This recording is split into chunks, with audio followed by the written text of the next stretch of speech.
जय हो करौली सरकार की, जय हो सच्चे दरबार की। बोलो राधा रमण हरि बोल। ओ भक्तों, इसके पहले का वीडियो आपने देखा, शिवलोक ही समाधान, अर्थात जब हमारे डीएनए का ऊर्जा पथ शिवलोक से जोड़ा जाता है तो हम बाबा की, शिव जी की, माता जी की, मां कामाख्या की शरण में आ जाते हैं। कहें तो पूरे करौली सरकार दरबार की शरण में आ जाते हैं और वह हमको एक सुरक्षा कवच प्रदान करते हैं, जिसके सहारे हमारी जिंदगी बहुत अच्छे से चलने लगती है और कोई भी बाधा हमें दोबारा नहीं छू पाती है। कोई भी प्रेत बाधा, कोई भी संकट हमारे शरीर के अंदर प्रवेश नहीं कर पाता है। यह आपने अच्छे से समझा।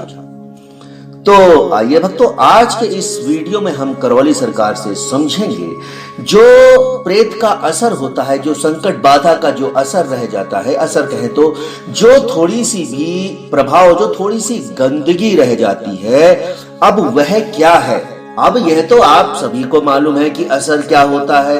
अब आप ये सही माने में समझिए कि ये गंदगी असर क्या है, यह कैसे दूर होती है। तो आइए भक्तों, आज हम समझते हैं करौली सरकार से। ईश्वरीय चिकित्सा विज्ञान एवं अनुसंधान केंद्र करौली धाम कानपुर में हो रहे अनुसंधानों में असर एक नई खोज के रूप में सामने आया है।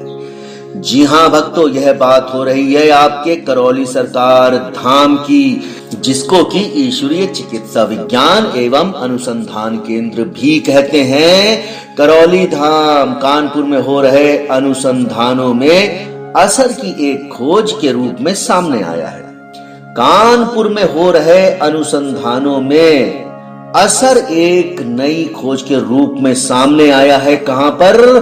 करौली सरकार दरबार में। इसमें पता चला है कि बहुत सारे उपचार कराने के बाद भी बाधा क्यों बनी हुई दिखती है।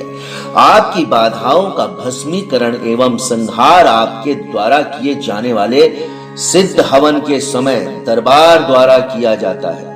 जी हाँ, यह भी समझिए, जो आपकी बाधाओं का भस्मीकरण होता है, संहार होता है, वह सिद्ध हवन के माध्यम से दरबार के द्वारा किया जाता है। किसी भी व्यक्ति में भूत प्रेत बाधा के रूप में सामने आए सूक्ष्म शरीर का संहार हो जाता है। चीखता चिल्लाता व्यक्ति बेहोश होकर गिर पड़ता है।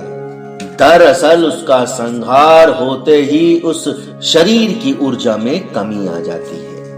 अब जो भी प्रेत होता है, जो भी संकट, जो भी बाधा होती है, जब उसका संहार होता है तो उसके शरीर की ऊर्जा में कमी आ जाती है, जिससे कि वह शिथिल होकर बेहोश होकर गिर जाता है। क्योंकि यह ऊर्जा नकारात्मक ही सही, लेकिन यही शरीर को चला रही थी। अब यह भी समझिए, जो प्रेत बाधा में जो भी संकट था, जो भी आत्मा थी, जो भी उसमें चीजें थी, उसको वो उस शरीर को कौन चला रहा था? यह चला रही थी जो उसके अंदर ऊर्जा थी, वह भी नकारात्मक ऊर्जा, एनर्जी जिसको बोलते हैं, निगेटिव एनर्जी जो है उस शरीर को चला रही थी। जब यह सूक्ष्म शरीर निकलता है तब उसके स्थान पर उसी जीवन का ऊर्जा शरीर आ जाता है। अब यह भी समझिए, जब वह छोटा शरीर वहां से निकल जाता है तब क्या होता है? तब उसी के स्थान पर दूसरा जीवन उस शरीर में आ जाता है ऊर्जा के रूप में, जिसका सूक्ष्म शरीर था। अब वह शरीर को चलाने लगता है। क्योंकि सूक्ष्म शरीर जा चुका होता है, इसलिए ऊर्जा शरीर उसके बिना शक्ति विहीन हो जाता है। अब जब छोटा शरीर वहां से चला गया है तो वह शक्ति विहीन हो जाता है। वह केवल सूक्ष्म शरीर की छाया भर बना रहता है। हरकतें व स्मृति भी वैसी ही हो जाती हैं। इसी को असर कहते हैं। यह नुकसान कुछ नहीं कर सकता, लेकिन धोखे में रखना, रूप बदल लेना, स्वयं को देवी देवता, जिन, भूत प्रेत बताना, आपके किसी भी खराब विचार को उकसा देना आदि की हरकतें करता रहता है। तो अब आप यह समझिए, ये जो आपने असर समझा है, इसके लक्षण क्या है? अब इसके लक्षण यह है, जैसे मान लीजिए आपका किसी अच्छे कार्य करने का मन हो रहा है। अब जैसे मान लीजिए आपने अपने घर में माना कि मैं सुंदरकांड घर में करवाऊंगा या मैं घर में रामायण करवाऊंगा, कोई अच्छा कार्य करवाऊंगा। अब चूंकि जो असर है यह तो आपके शरीर के अंदर है, यह तो समझ रहा है ना कि आप भगवान की कोई पूजा करने जा रहे हो और यही इन प्रेतों को अच्छा नहीं लगता है, तो वह गंदी हरकतें क्या करते हैं, आपका मन बदल देते हैं। आपके शरीर में कुछ ऐसी एक्टिविटीज होती है, आपका दिमाग बिल्कुल बदल जाता है। अब आप सोचते हैं कि अरे नहीं, अभी हमको नहीं कराना है सुंदरकांड, अभी हमको रामायण नहीं करानी है, हमको कुछ दिन बाद करानी है। अब यही आप सोचिए, जो कि सालों से आपने किसी अच्छे कार्य को करने का मन बना रखा था, एकदम से वह पलट कैसे जाता है, बदल कैसे जाता है। तो यही होता है इस असर की वजह से, जो कि आपके शरीर के अंदर गंदगी असर शेष रह गई है, वह आपका मन भटकाने में, बदलने में, लड़ाई झगड़ा करवाने में, आपको गलत दिशा में ले जाने में यह बहुत ही अधिक कार्य करती है। कहें तो यह उसमें सम्मिलित होकर आपका दिमाग बिल्कुल चेंज कर देती है। होता क्या है, यह भी सूक्ष्म शरीर के रास्ते उसके साथ जाना मिलना चाहता है। अब यह जो सूक्ष्म शरीर था, यह भी उसी के रास्ते पर जाकर उससे मिलना चाहता है। क्यों? क्योंकि वह मुक्ति पा सके।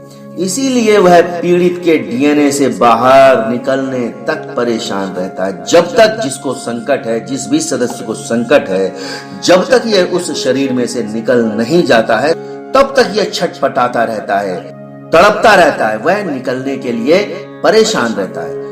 अब यहाँ पर यह आप समझिए, जो हमारा सूक्ष्म शरीर होता है, ऊर्जा शरीर होता है, उसके साथ होने के बाद ही मुक्ति संभव है। पूर्वजों का असर इसलिए नहीं बचता क्योंकि उन्हें मुक्ति प्रदान कर दी जाती है। अब जो भी पूर्वज होते हैं, उनका असर इसलिए नहीं बचता है क्योंकि उनको तो करौली सरकार दरबार ने मुक्ति प्रदान कर ही दी है। मुक्ति प्रदान करने का मतलब है, अब वह पूर्वज किसी और परिवार में, किसी और योनि में जन्म लेंगे। अब जिस योनि में भी जन्म लें, उनको मुक्त प्रदान कर दी गई है, वो दूसरी योनि में जाने के लिए मुक्त हो जाते हैं और उनके दोनों ही शरीर पर आपके डीएनए से एक साथ बाहर निकल जाते हैं। जो दोनों ही शरीर होते हैं, जो आपके डीएनए होते हैं, उनमें से एक साथ बाहर निकल जाते हैं और उनका पुनर्जन्म हो जाता है। अब आपने यह समझा कि असर क्या है, असर को निकालना, खत्म करना कितना जरूरी है, क्योंकि जब तक हमारे उन शरीरों का पुनर्जन्म नहीं होगा, उन पूर्वजों का पुनर्जन्म नहीं होगा, तब तक वह मुक्त नहीं होंगे, आजाद नहीं होंगे, उनका किसी और योनि में जन्म नहीं होगा। तो इसी प्रक्रिया के द्वारा उनका पुनर्जन्म होता है और उनके पुनर्जन्म से क्या होता है, आपको भी कष्टों से, पीड़ा से मुक्ति मिलती है। तो भक्तों, आपने समझा कि यह असर क्या है, इसको खत्म करने की विधि भी आपने समझी। आशा करता हूं कि यह सारे वीडियो आपको पसंद आ रहे होंगे और भी इसी तरीके की जानकारी बस अगले वीडियो में मैं आपके समक्ष प्रस्तुत रहूंगा। तब तक के लिए जय हो करौली सरकार की, जय हो सच्चे दरबार की। बोलो राधा रमण हरि बोल।